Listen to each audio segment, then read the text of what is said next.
Hi everyone, thank you for joining us today. My name is Jia from Syfe's advisory team, and I will be the moderator for today's session. Joining us today is our head of investment advisory, Ritesh, as well as Richard from WealthEnjoy. So Richard is the co-founder of WealthEnjoy, and he also helps to manage several investor and trader communities, including Online Traders Club, YouSavvy, and Singapore Quant Club. He considers himself as an aspiring quant who is always a student of the market. And today we have the pleasure of having both of them to share with us what are some of the common pitfalls that investors usually make and how to actually avoid them. So feel free to raise any questions along the way via the Q&A box below, and we'll be taking some pauses during the presentation to address them. Without further ado, let me now hand this over to Richard from WealthEnjoy, who will be, sharing with us. Over to you, Richard. Thank you, Jia Xuan. Hello, everyone. Hello, Ritesh, and good evening. I trust that all of you had. I trust that all of you had your dinner already, and it's my pleasure to share with you a few things that a few mistakes that I have made along the way as a trader, as an investor, for your reference, and hopefully you will help you along your journey to become an aspiring investor and trader. Okay, by no means is it exhaustive, but I hope that these few are the ones that really hit me quite strongly along my journey. All right, so let me just begin. Like what Jia Xuan has said, I am one of the co-founder of WealthEnjoy, where over the years, my partner and I, we will collate wealth building, education, and opportunities under one roof. So if you want to find out more about what we do, so please join our Telegram channel at WealthEnjoy. Okay, so today's topic that I'd like to share with you is are the several mistakes that are to avoid when investing. And these, I consider them as cardinal sins. So please, I mean, it's also a good reminder to myself when I prepare this presentation to not make these same mistakes along as I continue this journey as a trader and as an investor. Okay, so the first mistake that I feel that investors must avoid is to chase shiny objects. Okay, so we're not talking about gold or silver or rubies here. We are talking about stuff like this. Okay, so you may recognize this earlier part in the year. And so what's a shiny object? It is probably something that moves on the market that goes up by a lot within a short period of time. Like for example, this particular US traded stock went up by 100% in just 2 days, and the whole world came a buzz talking about it, right? And then people FOMO, go in, show diamond hand and all kinds of hands to try to capture this shiny object. All right, so what happens after doubling in price in just 2 days? Okay, so this happens. In about a week later, it went up by 775%.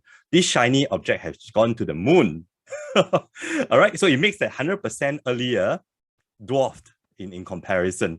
So more FOMO, more news coverage is given to this stock. So what happens after that? Did it go by another doubling or 100% or 1000%? Unfortunately, no. Okay, several weeks following that, it came crashing down by 88%. Now, this is not crypto, okay? This is a stock.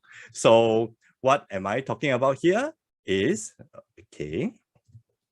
Now, when we see moves like this, there is a strong emotional urge, in my opinion, when I was seeing it unfolding, to want to chase, want to try to get it, because it's like a once in a lifetime opportunity. But the question that I asked myself back then is, how easy is it for me to make 10%, 25%, 40% of the move that the shiny object has made?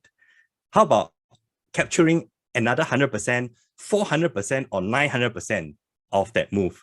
So when I ask myself this question, I find that I cannot give a definite answer. So as a result of that, I suppressed my urge and did not participate, and therefore miss out on the whole up as well as down. Now, why is it important that we ask ourselves this question? How can we make 10%, 25%, 40%, or 100%, or 400%, or 900% from investing or trading? Why do we need to ask ourselves this question?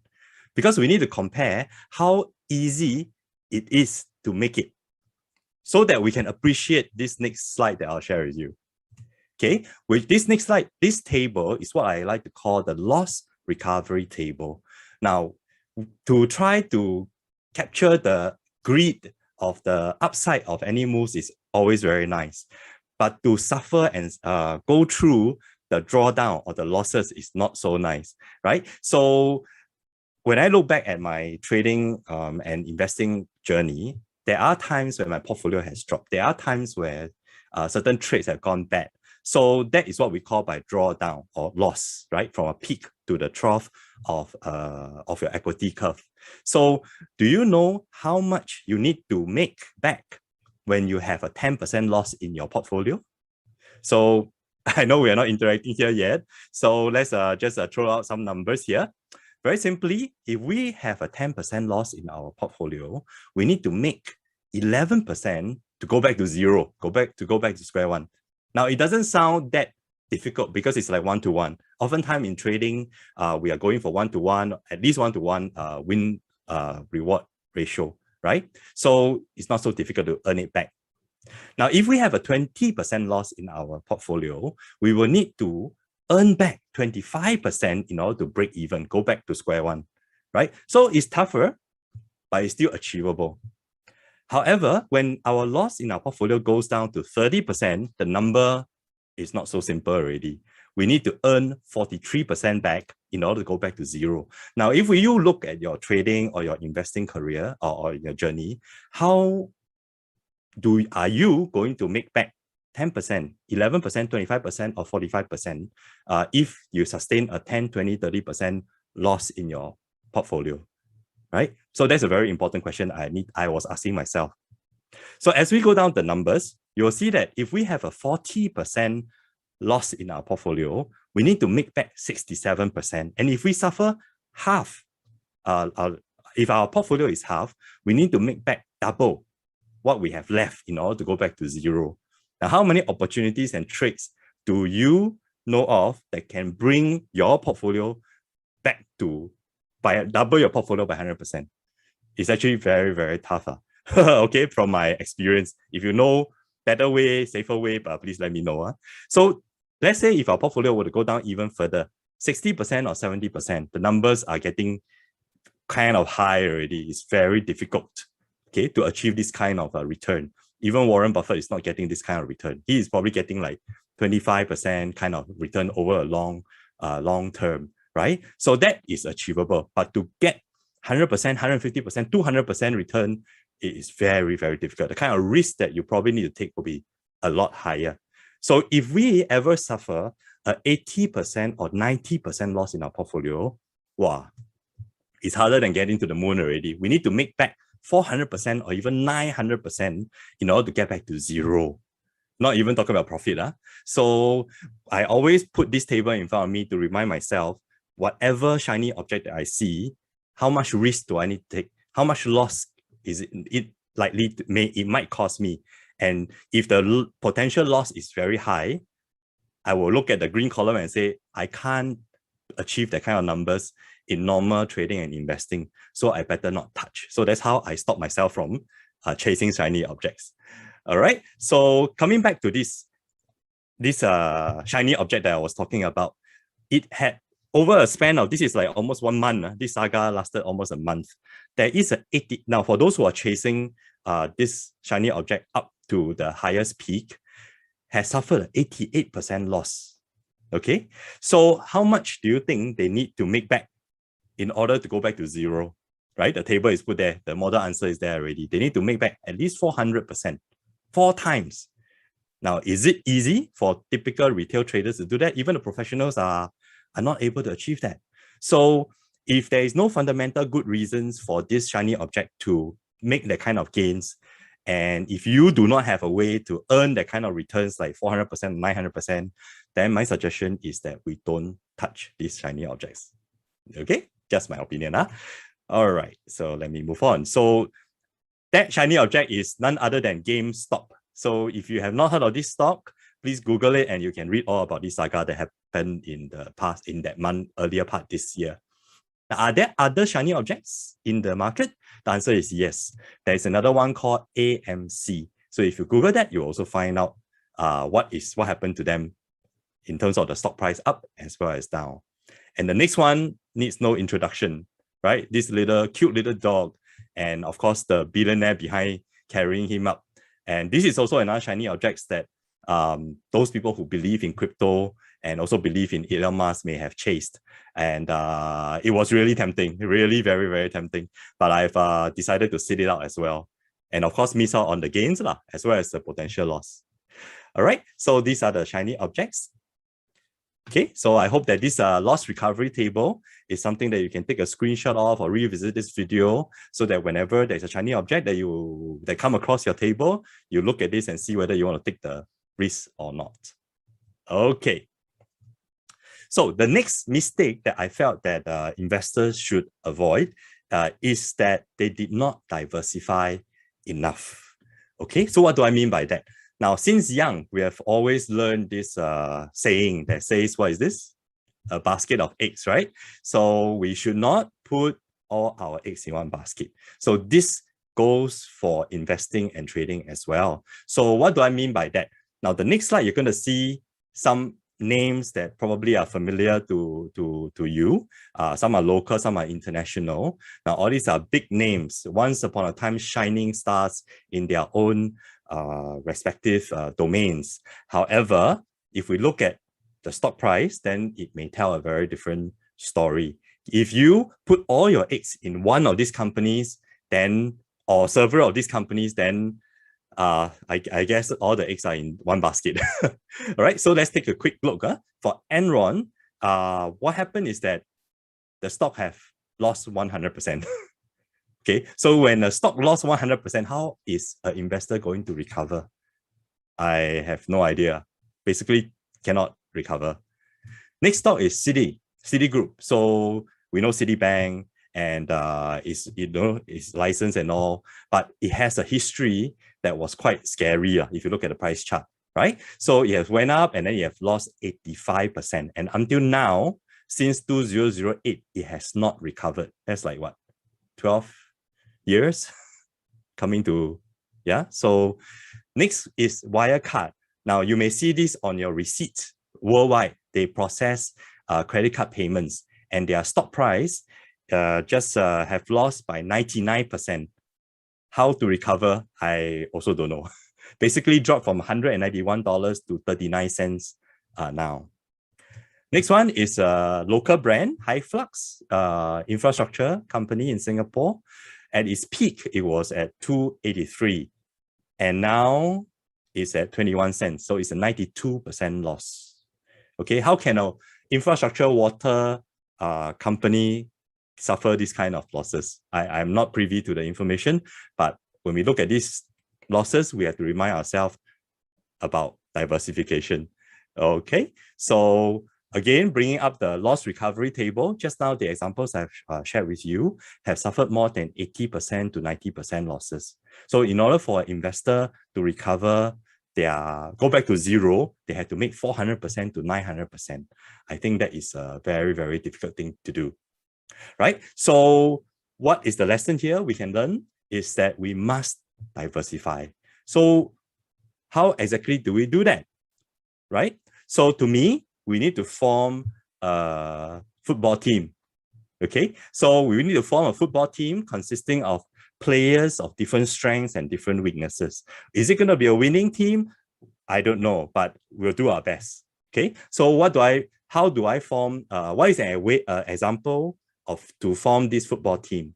For example, your strikers, your offensive can be counters like SPY, QQQ, KWEB, or ARC. These are more volatile counters. So, but their gains are also quite phenomenal if the market cooperates, right? So in the midfield, you can have things that are a bit more defensive, things that are like consumer discretionary, healthcare, or utilities, right? And on the defensive side, you can consider things like bond, TLT, or even gold. So this as a team, I think it has a better chance of winning the game to help you make money and to help you preserve your portfolio, right? As the market come against you. Yeah. So let me move on. So this is very important. Like in many things in life, we need to have teamwork, right? To run this webinar, I can't do it alone. I have we have a whole team of people behind the scenes to make it happen. So teamwork is very important, even in your financial portfolio. So also borrowing the words of Harry Markowitz, he is a 1952 Nobel Prize winner, and he says that diversification is the only free lunch in finance. And I totally agree with him. If you read the recent news about high flux and what's going to happen to them, there are so many retail investors that have lost their life savings in one counter. So if they have diversified their portfolio, then that they will create, it will have still created a dent, but it will not lose their whole life savings in one counter. All right, so let's learn from this and make sure that we are sufficiently diversified.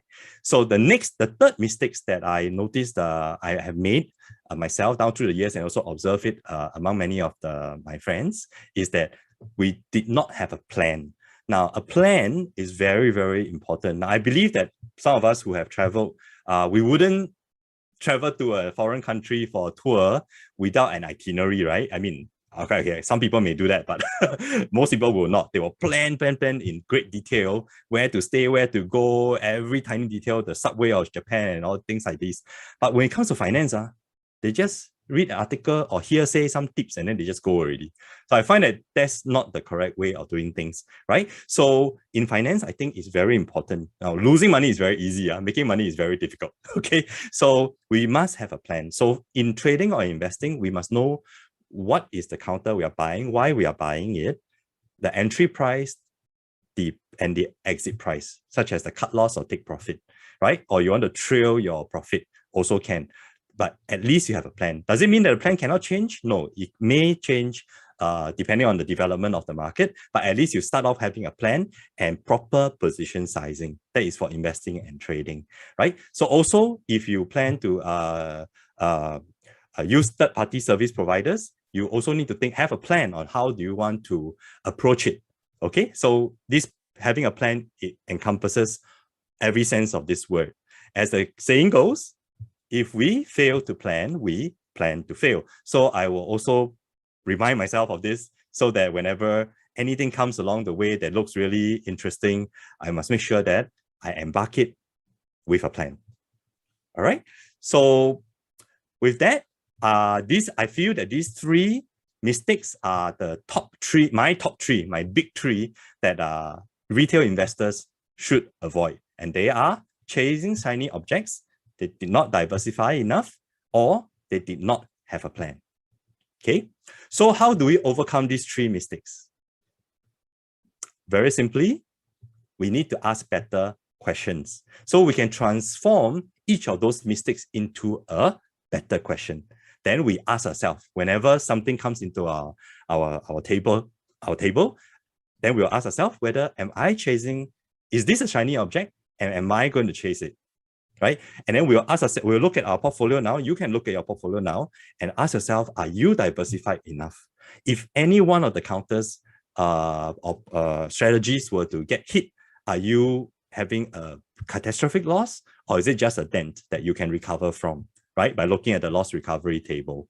And the last question that you need to ask yourself is that, what is my plan if I decide to embark on, or do I decide to take that trade or enter into the investment? What's my entry plan and my exit plan, right? Oftentimes when we read from the news and see the talking heads on TV, they will tell you when to enter, but they don't tell you when to exit.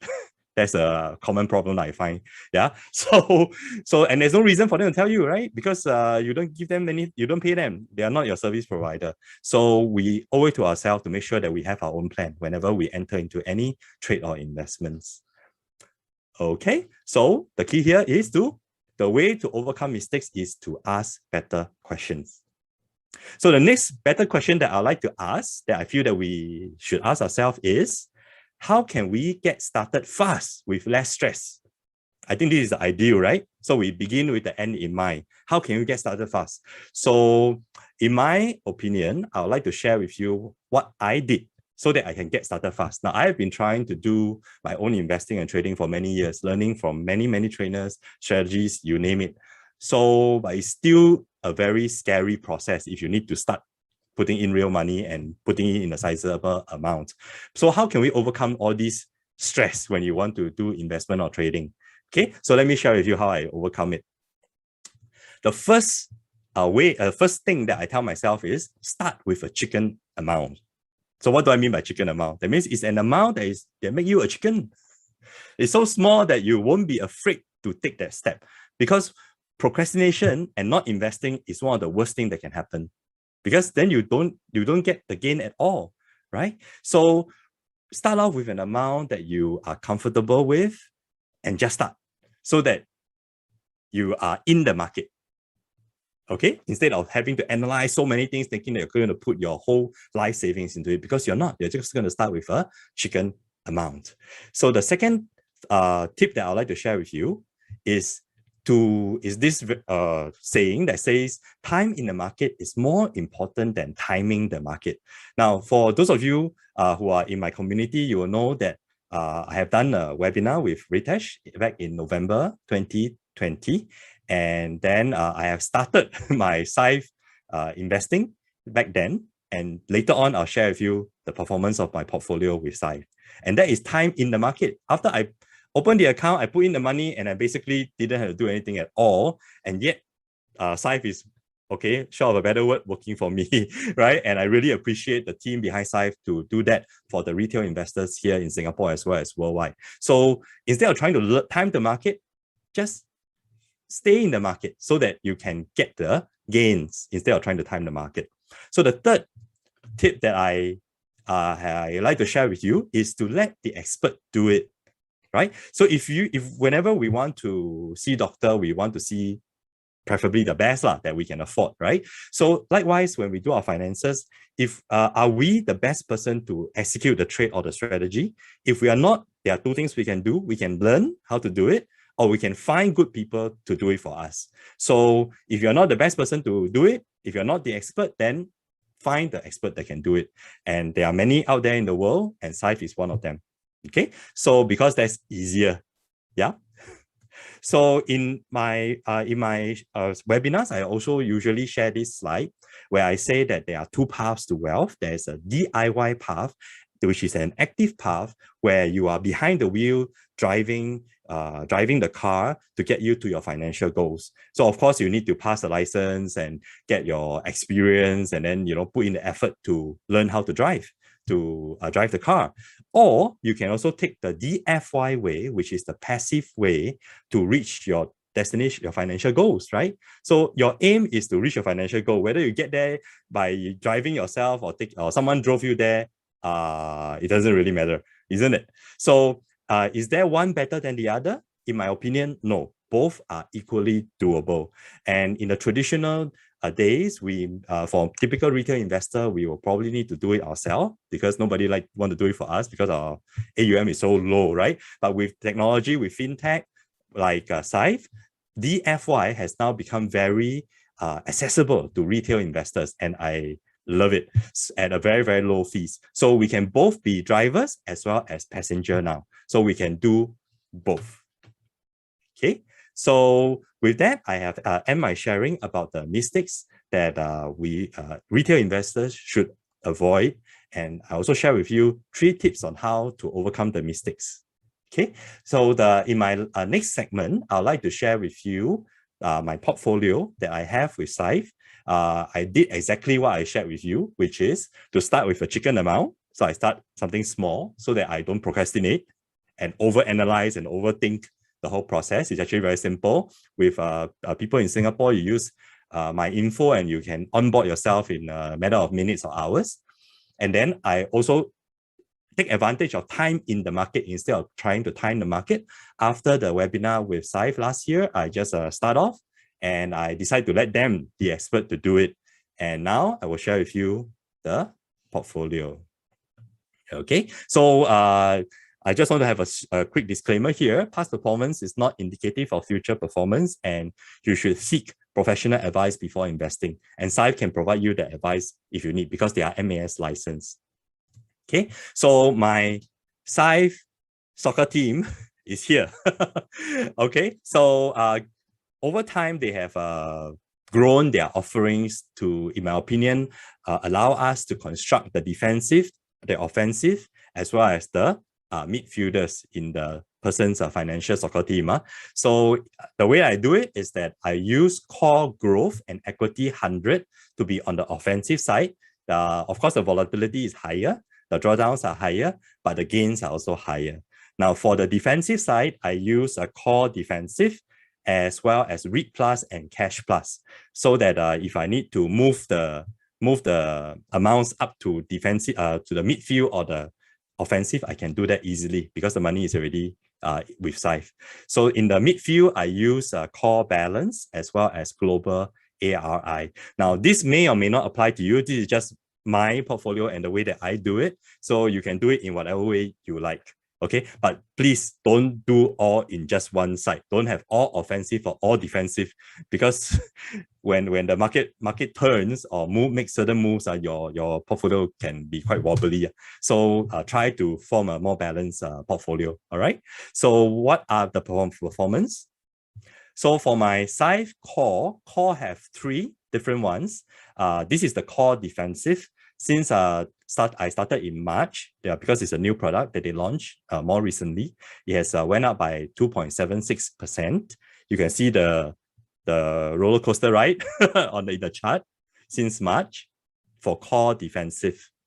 For core balance, my portfolio has grown by 4.32%. So the roller coaster ride of the equity curve, you can also see it there. And for the core growth, which is the offensive, it has grown by 5.37%. Now, all this without me lifting a finger, without me having to read any report, basically do nothing. I like it very much. All right, so this is Syfe core. And for my Syfe global ARI, which I started back in November last year, it has grown by 8.71%. And the equity curve is what you see there as well. And for my equity 100, since November as well, it has grown by 16.74%. Now, is it all straight line up? No, you can see that they are on my equity curve, there are ups and downs. But that's the nature of the market, right? Where got straight line up one? No such thing. So I have to say that I'm very happy with this performance. Now, is it going to be like that straight, continue on and on? Nobody can tell the future. But one thing I know is that I will stick in there because I believe Syfe have a methodology and the expertise to continue to monitor the market, monitor the portfolio, to help us to manage our money well moving forward. All right. So I've just shared with you my Syfe soccer team. So I hope that this is some form of reference for you, for your consideration. Is this the only portfolio I have? The answer is no. I also do other things for my portfolio because I believe in diversification. So I also diversify into other strategies, other asset classes, and other service providers. So in summary, by all means, DIY, right? So while you're DIYing and it's very hard, why not also do some DFY? So that's my parting message to you. So with that, I'd like to check with you if you'd like to continue to monitor the performance from my Syfe portfolio. If you'd like to be kept posted of my Syfe portfolio performance, which I share with my community every month, please join my WealthEnjoy Telegram channel. It's not a chat group, so it won't be noisy. So by searching for WealthEnjoy in Telegram, and I'll be sharing my different wealth building education opportunities within the Telegram channel. So with that, I thank you for your time, and I'll hand over to Ritesh and take some questions if there is any. Thank you. Yes, Richard. I think we have some questions. So before you jump off and hand the stage over to Ritesh, perhaps, I have two questions for you. I do think that our viewers, love the soccer team slide. So perhaps, we can actually rewind to that. Yeah. There you go. So I do think that is really, really interesting. It makes things really easy for our viewers to understand. For yourself, is there actually like a percentage in terms of how you allocate between your offensive midfielders as well as your defensive? Yeah. Wow. If you know trading and investing, then you can shift things around depending on certain market views, right? So but if you don't have, then I think that if you have a regular income, then by doing dollar cost averaging into all the portfolios is fine. So personally, I feel that when the market crash is when you need to deploy into the offensive. Right now, market is making all-time high, so may not want to allocate so much into the offensive. Yeah. Understand.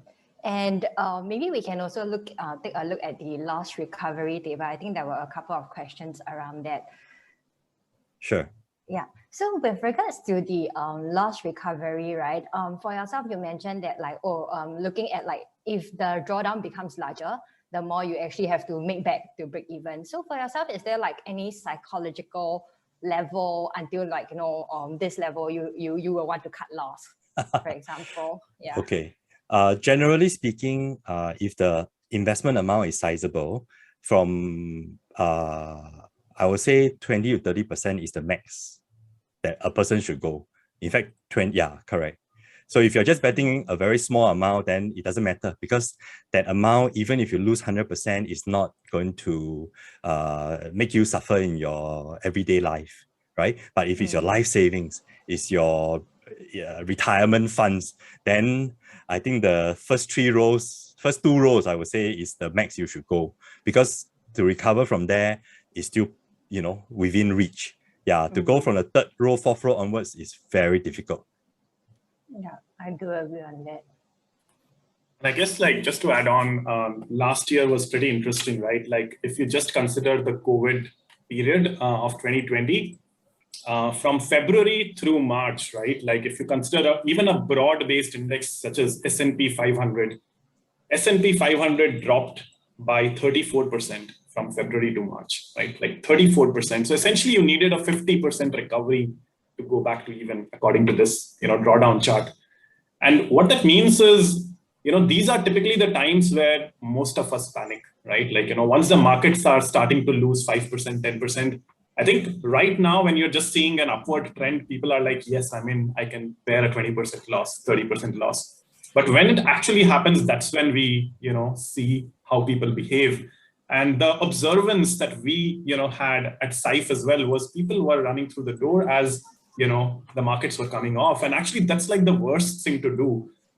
Because if you are taking money off the table during these drawdowns, you are basically panicking and you're saying that, okay, I don't know where this will stop, so let me take my money out.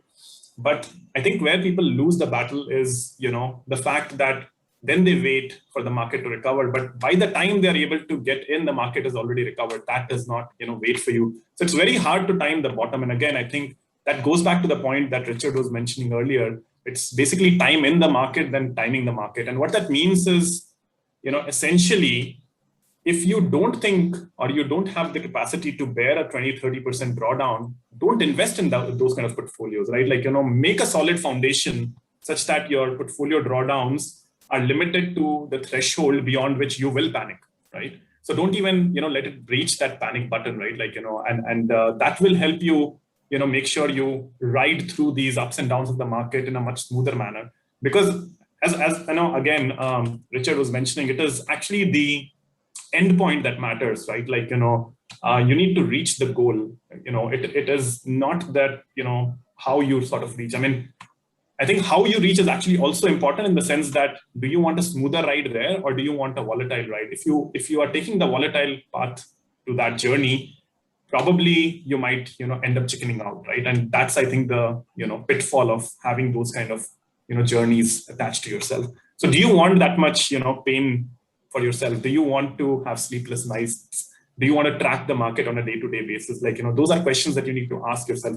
Are there better things for you to do than just chasing, these shiny objects, as Richard was mentioning? Yeah. I do agree. I think also really to add on, right, is that with regards to the loss recovery table, right, it also acts as a very good check and balance, okay, to control our emotions when it comes to investing. So there was actually a viewer who was asking, how to control emotions. I do think that, this loss recovery makes things a lot more objective. So just wondering if, Richard, you have anything, to add on besides this loss recovery. How do you actually manage your emotions? Okay, I've been a DIY trader and investor for quite a number of years, right? Emotion is one of the toughest thing to manage. Yeah. And one of the easiest thing to do, okay, not that I'm trying to sell Syfe or anything like that, you can consider other service provider if you want to, is to let the expert do it. Right? So you take yourself out of the picture. You're diversifying away from yourself because you could be the biggest risk. So I would say back then, before robo-investors, before companies like Syfe, hedge funds are doing great. But they charge, and they won't even entertain retail investors.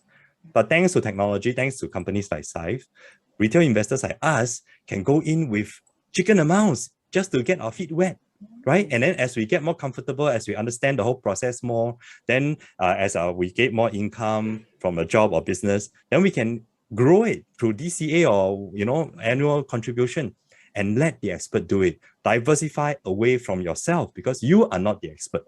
I'm not saying you cannot be the expert. I'm saying it will take time for you to become an expert. So while you're clocking your experience and to become an expert, why not DFY? Let someone else do it first, right? And the beautiful thing about companies like Syfe is that every transaction, every move that they make is totally transparent. In your portal, in your client portal, you can see every trade that they make, every ETF where they buy and sell, all the rebalances, they will keep you posted. You can also learn from why they are doing it and how they are doing it, right? So it's like having a co-pilot. It's like when you're learning driving, you're an L-plate driver, you still have your instructor next to you. So while you're still learning to become a driver. Yeah.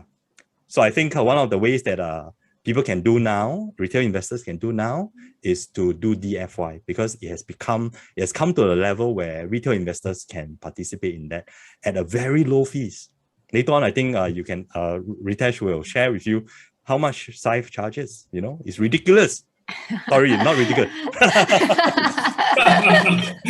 I mean, for hedge funds, it's charging like 2% or 20% high water mark and stuff like that. But Syfe is charging like 0 point something. I mean, please don't raise prices. Right. Okay, cool. Thanks for leading to this. I think, we can move on to the next section whereby Ritesh will be sharing a little bit more with regards to Syfe offerings as well as like the pricing is definitely attractive as what Richard mentioned. And, we can continue from there. Okay. Thank you. Awesome. All right. So let me share my screen then. If Vivian could help me give access. All right, great. So, okay. I hope you guys are able to see my screen now. Judgement? Yeah, we can. All right, great. So I guess, it was very well covered by Richard about all the pitfalls that encompass investing and investors in general as well, right? Like, when it comes to concentration risk, when it comes to, shiny objects and chasing of those shiny objects. And especially, I think, over the last 1 year, there has just been a massive retail participation into the investment world. And that has really led to, some of these, new age phenomena like, GameStop and AMC and the likes, where, stock prices suddenly skyrocket because, there is a social media group where everyone, says that let's, get into this. But I think as Richard mentioned, there is no, get rich quick, formula. Everything that goes up by that percentage, there will be a time that they will fall. And typically what happens is, by the time you know about something and it is going up and you start to participate, it is probably time for it to already come down, right? So it's very important to keep those emotions and biases in check. And that's what I think Syfe as a platform tries to achieve for you, right? So I think Syfe is about democratizing finance. It is about everyone getting access to high quality institutional investments and at a fraction of the cost that is typically available to most of the retail clients to begin with.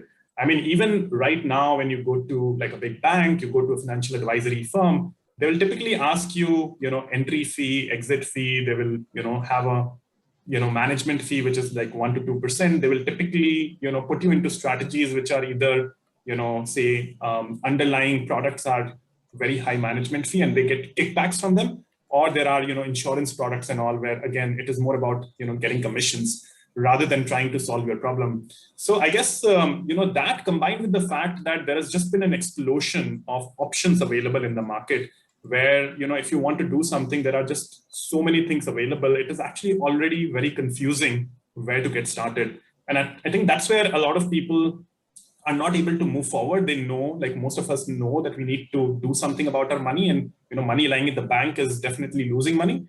But because of the plethora of options available, oftentimes it becomes a little tough for us to think through in a planned manner how to go about starting our investment journey.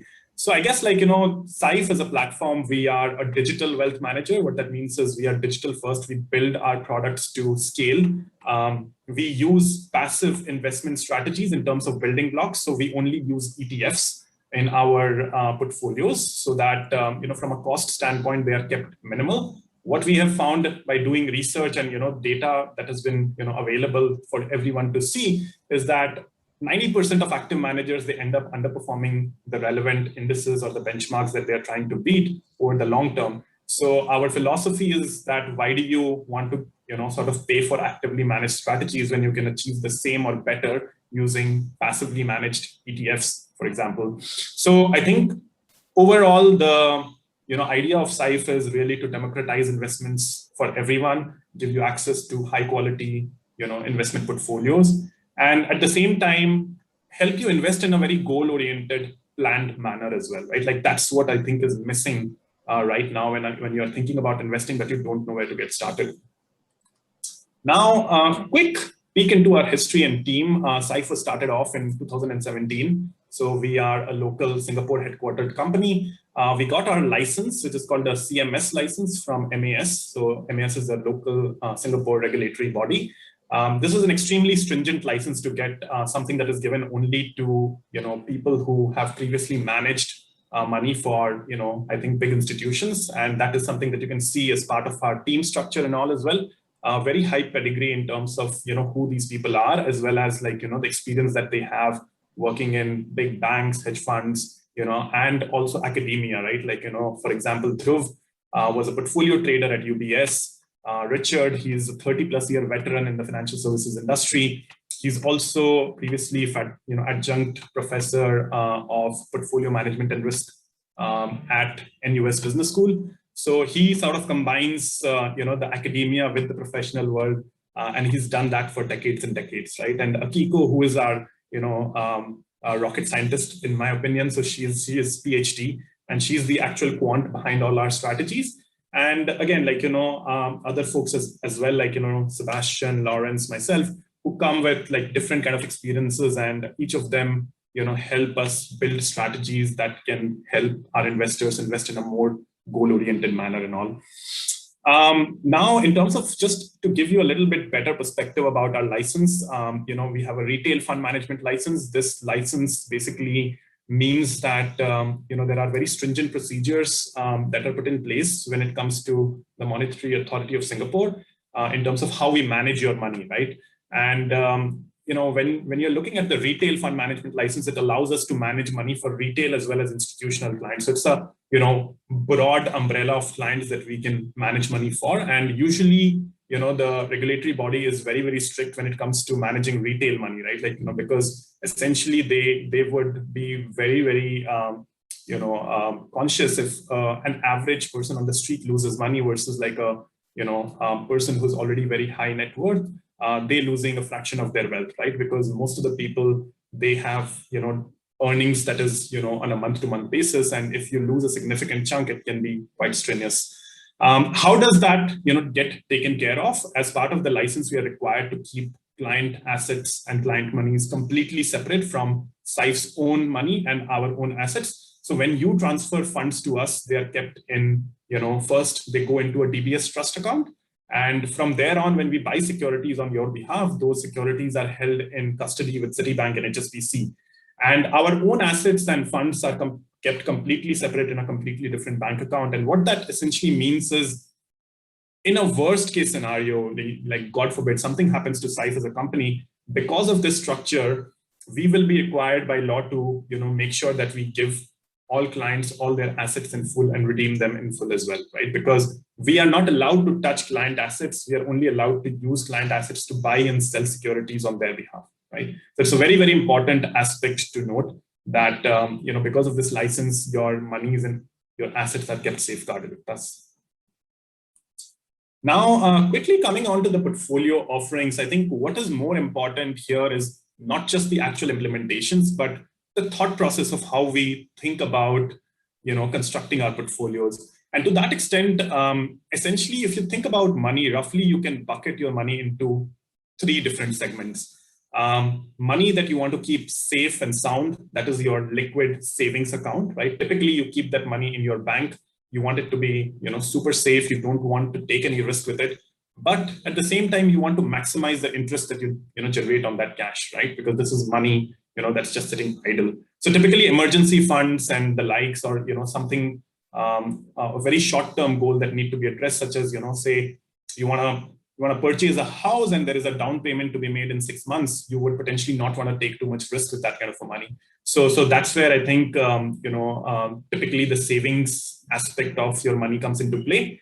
The second bucket is income bucket, where essentially you want to generate a regular cash flow with your assets. Typically, these strategies or investments that cater to this is like fixed income, bonds, those kind of strategies. We have a differentiated strategy that we will talk about in more detail later on as well. And the last bucket is your growth bucket. So this is a bucket where you want to really, generate returns and appreciate the value of your wealth, right? So essentially, capital appreciation is the bigger problem that you're trying to solve, rather than cash flows on a more immediate basis.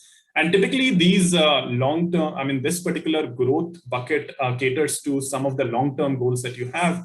So typically, if you're thinking about retirement planning, if you're thinking about, say, children's education, financial independence, all of these, or, say, starting your own business, these are long-term or medium-term goals. And for them, you want to make your capital appreciate over time, such that you can, get to a lump sum amount to sort of cater to the cost of that particular goal, right? So now, in terms of Syfe, what we have done is we have consciously thought about these buckets when it comes to investments, such that from a client standpoint, it becomes very, very simple. You know what purpose your investments are meant for. What is the role that each of your investment is trying to solve for you. And I think similar to how Richard, previously presented the whole football field kind of, arrangement when it comes to portfolios and how do you choose different portfolios for different, places. We also have a framework that can also gel well with that approach. And that's something that I'll cover in the next slide. But, let me give a quick peek into the portfolios that we have to cater to each of these buckets. So on the savings bucket, we have a cash plus portfolio. It is implemented using money market and short duration bond funds. It currently projects to give, I think the number is, not updated here. So it's 1.5% returns projected at this point of time. There are no lockups, there are no limits, there are no gimmicks associated with this, particular offering. Now it is not an exact sort of, replica of a savings account, though. That is something that you need to note. It is a portfolio with very, very low risk. What that means is essentially, because we are investing into money market and short duration bond funds, the portfolio will have some movement on a day-to-day basis. Most of the days it will have a positive movement, but there could be occasional days where there can be a slight negative movement as well.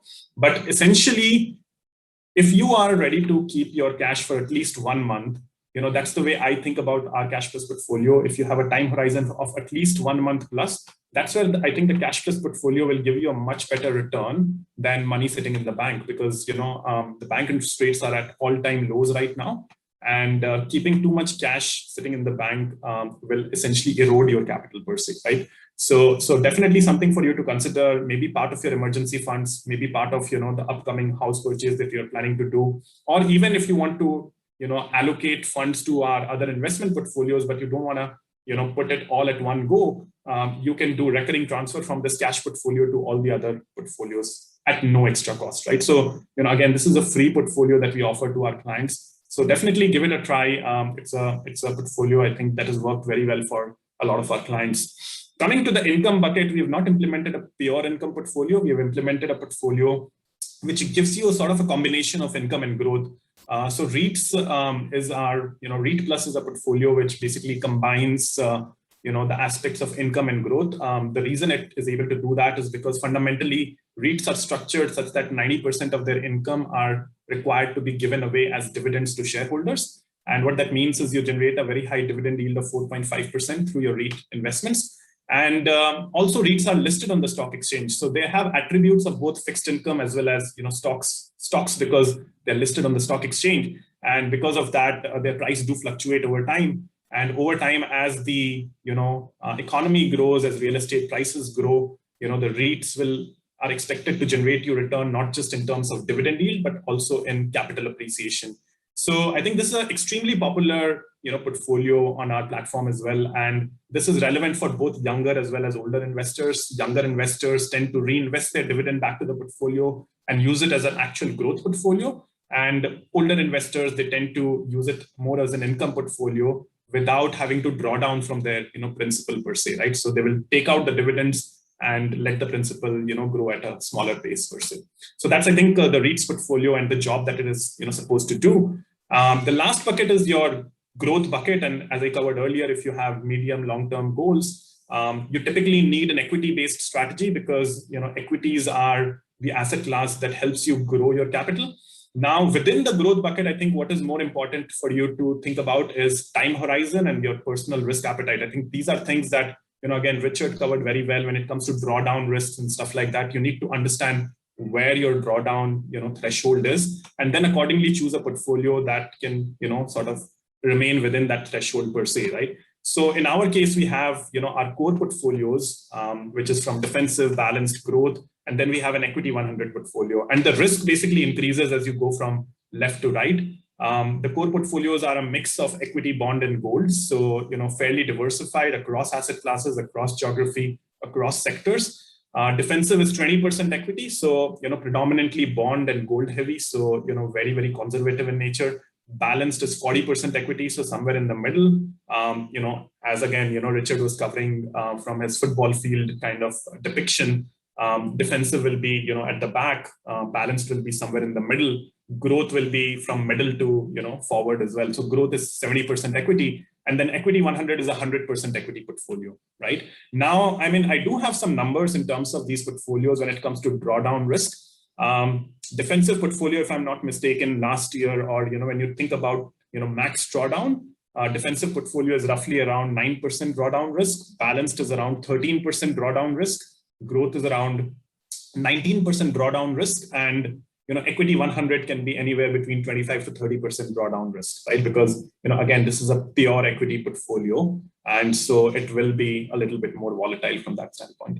But again, I think the more important aspect of this slide, and the reason I spent so much time on this slide is to emphasize that once you can map these three different buckets of savings, income, and growth, and then within that, if you can identify what's your investment time horizon, what's your risk appetite, then it becomes a little bit easier for you to then design your own portfolio, right? Like you don't really need a lot of hand holding per se. Once you have the framework, you can already go ahead and implement it. Now, again, I think I also wanted to depict a potential sort of a case study where, similar to Richard, there is a little different way for you to also think about your investments. And this takes into account your objectives, right? Like, goal-oriented investment is what, we are trying to do. But at the same time, what we are also trying to, inculcate is this framework of core and satellite investing, right? And I think it, in a way, gels very well with the example of the football field. The core is sort of your foundation, where you invest according to your risk appetite, according to your goals, according to what you're trying to solve for. And your satellites are where you are taking specific risks, where you have a view on, or you want high growth, or you are trying to solve for a very specific purpose per se, right? So in our this core and satellite framework, what it means is if you just concentrate maybe on the retirement goal, even within retirement goal, you can have your foundation based on a core portfolio because it's a diversified portfolio across asset classes, equity, bond, and gold. Now, whether it is core growth or core balance really depends on your personal risk appetite. But the idea is it should be a diversified portfolio. And then I think you do have some exposure to equity 100 and REITs here as well as satellite strategies. So, in Richard's case, it was like the forward. In our case, it is like a satellite, right? So, but, the idea is basically the same, that you want to put bulk of your investments into a portfolio, which is, sort of aligned to your risk appetite, aligned to your investment time horizon. But at the same time, you do want some exposure to high growth opportunities. And that's where I think an equity 100 or even your single stocks and other, kind of portfolios can help you get that kind of, views incorporated, right? And the point here is, build a solid foundation, have bulk of your money, invested in that format, which is very, very diversified. So again, diversification is the only free lunch. So concentrate on building a strong foundation. Once you have a strong foundation, then having these satellite strategies can actually help you navigate through the ups and downs in a much more smoother manner, right? So I think this is what this slide tries to depict. And again, if you have more detailed question in terms of individual goals and how to solve for it, we do have on Syfe dedicated wealth experts. So on our website, there is a way to connect with us. We do offer free consultations, so do engage with us. And accordingly, we can think of how to cater to your specific objectives as well. So very easy to get yourself onboarded. We are available both on the Apple App Store and the Google Play Store. It's literally, if you're onboarding through My Info, it's literally, 3 to 5 minutes that you need to get yourself up and started. Everything is transparent. Even before you create your account, you can actually see all your portfolio in full, the components, the underliers, and the projected returns, and all of those can be calculated. I think it's very, useful to do that analysis in terms of planning your investments and, what goal value you're trying to achieve. Once you invest, everything is shown very transparently to you in terms of, values, in terms of transactions, dividends, fees, everything is shown for you to, look at. I think this is a slide for you to just understand that we as a platform do not have any minimum, so you can get started at any amount that you are comfortable with. But as you invest more, the cost of your investment keeps coming down, and that's a benefit that you get as a platform. We also want to achieve scale, and what that means is the more you invest, more of those cost benefits we will actually pass on to you as well, right? So it starts at 0.65%, but goes all the way to 0.35% if you are investing north of $500,000 and above. And as I said earlier, all our clients, whether you're blue, black, gold, or private wealth, you do get access to our wealth experts. And so do utilize us and do speak to us to get a better perspective about our portfolios and how they can cater to the different goals that you have in mind as well. Very important to also note that while we do charge some fees, I think this is sort of in a way covers a lot of aspects. It covers all the implicit costs that you will have in terms of thinking about what to buy, how much to buy, how to rebalance, all of those. But at the same time, more explicit costs are also covered through our platform because we don't have any trading fee, we don't have any entry or exit fee, there is no minimum balance to be maintained. There is no lock-in of your money. You can just take your money out whenever you need. We do, want investors to invest with a long-term time horizon. But if, you do have an emergency and you need to take your money out, you can. All the rebalancings are done free of cost. Dividends are automatically reinvested. You can switch between portfolios, without any extra cost as well, right? So all of these are taken care of for you. This is just like a quick comparison of using Syfe, and this again covers more of the explicit costs that we were talking about. But even more than this, I think the bigger cost to me is just the time that I need to do when I'm trying to do everything by myself. And as I covered earlier, we have a pretty strong team of wealth experts. So do engage us. If you want to reach out to us, there is a link on our website. It's called Wealth Experts. Just go there, schedule a free consultation call with us, and we'll be happy to, answer all your queries. Also, there are upcoming webinars. We just gave a very high-level overview of our investment portfolios in today's session. But if you want to get a little bit deeper, please join in this session in a week's time. So this is 1st of July, led by Sebastian Sieber. And just to conclude, because we are having this webinar with WealthEnjoy, there is a small promo that we are giving away for all the participants who have taken time off to participate in today's webinar. So please do use this promo code if you want to get started, and depending on how much you're putting in, there is a token of appreciation and promo bonus attached to the different amounts that you deposit. And with that, I think we are at the end of the webinar. I guess we are ready to take a few questions. Joshua, I think we are already at 8, but maybe a couple of questions to wrap it up. Yeah, thanks for that. Yeah, currently, I think, we just have 3 questions. So maybe, we can start off with the first one, and Richard can actually weigh in on this. So there are several viewers who are actually asking with regards to the differences in terms of the robo-advisors. So, maybe Ritesh can shed some light, as well as Richard, if let's say, you have any experience with them as well. Sure. Richard, do you want to take this first as a neutral? You have to be more objective, right? Objective, okay. Yeah, correct. We need an objective opinion. Okay. Okay. Personally, I'm with multiple robos, right? Because that is in line with diversification. Yeah. So different robos have different strengths and weaknesses. So not all robos are the same, and not all robos are robos. So you need to do your research on the robos and then proceed accordingly. So I feel that in the theme of diversification, also don't put all your egg in one basket. Don't put all your wealth in Syfe. Do spread it out. Do spread out to different asset classes as well. If you like to dip your toe into crypto, by all means, put a small tiny bit there to see whether it go to the moon. And if it go to 0 instead, make sure that it doesn't hurt you.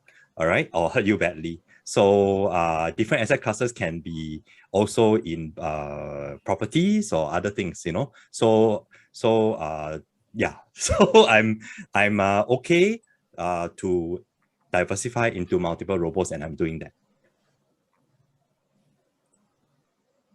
Right. Thanks, Richard. So I think generally, as Richard has also pointed out, it's never a bad idea to diversify, and do look out for, if there is some specific aspect that a particular robo solves for you, which, which is not sort of taken care of on a more holistic basis, you can definitely try out the different platforms. I think from a Syfe standpoint, I think we pride ourselves in terms of having a very goal-oriented portfolio construction process. So that makes it our intent is to make it super easy, super transparent, super convenient for our investors to start investing. There is, as I said, no minimum for our investors to get started. You can, I think the biggest sort of reason why people are not able to sort of action their investments is the fact that typically when you go to say brokerage platforms or other platforms, there are minimums attached, and there are at every point there are transaction fees and all.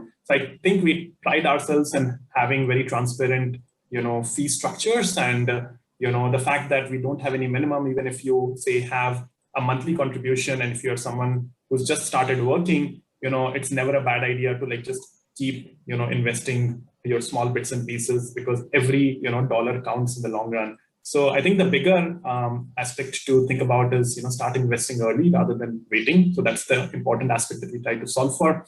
I think in terms of differentiation, one more aspect is, some of our portfolios are very, very unique in terms of the specific goals that they try to cater to. When you look at, our REITs portfolio, I think the way that it is designed is very, very innovative, very creative. And you get access to the direct REIT underliers. So it's, not a 2-layered fee where you pay for, pay our management fee, and then you also pay for the ETFs underneath per se, right? And REIT ETFs tend to be very, very high cost compared to, the broad-based equity, bond, and those kind of ETFs, which are very, very low cost in nature. And I think the aspect that we do have a proper wealth expert team. It's not just like, a robot managing your assets. I think it is, not the case that it's a digital platform so that means, there is no one home. We are always available to your service, and you're getting served with, some of the brightest people around, people from, Citibank, DBS, UBS, myself, Goldman. And that I think is, something that is unheard of at the kind of cost that is, you're paying per se, right? So I think these are very important attributes of Syfe as a platform, and we are continuously innovating and bringing you more, palatable solutions. So do keep a lookout, and we will continue to, get ourselves better. Sure. Okay, maybe just one last question before we end off this session. So a viewer actually, highlighted that there seems to be a time lag from the time whereby he or she put in the money to where he see the money appear in the dashboard. So maybe you can help to clarify on that. Sure. So actually, there is a cutoff. So any day when you are transferring funds to Syfe, if you transfer the funds before 11 a.m., then your funds actually do get invested on the same day, right? While you might not see the funds and the underliers on the same day, because we will need to trade with those funds to buy securities, and once we buy those securities, you will be able to see those positions on the next day. And typically, we run our NAV calculations at around 2 to 3 p.m. So it might feel like you are seeing the investment holdings after 1 day or after 2 days. If you miss the cutoff, then essentially we'll buy on the next day, right? So it can feel 1 or 2 days, but actually, like if you are able to meet the cutoff of 11 a.m., your money will get invested on the same day. Similarly, if you withdraw the funds before 11 a.m., if you give the request to withdraw before 11 a.m., then the buying or selling will happen on that day's prices, basically. Sure, thanks for the clarification. So I think with that, we have come to the end of today's session. I really hope that, this session have given our viewers a better idea in terms of, what are some of the common pitfalls and how to avoid them, as well as how Syfe's portfolio can actually set as a foundation, to their investment plan. So with that, really thank you so much for joining us this evening, especially to Richard for the sharing. It's really our pleasure to have this session together. Anything to add from your end, Richard? No, Okay. get started. Get started with chicken amounts. Yeah. Okay, cool. So to the rest of our viewers, really we look forward to your continued support and trust, and have a restful evening, everybody. See you. Thanks, everyone. Thanks, Richard. Thank you. Bye. Good night. Bye-bye. Bye.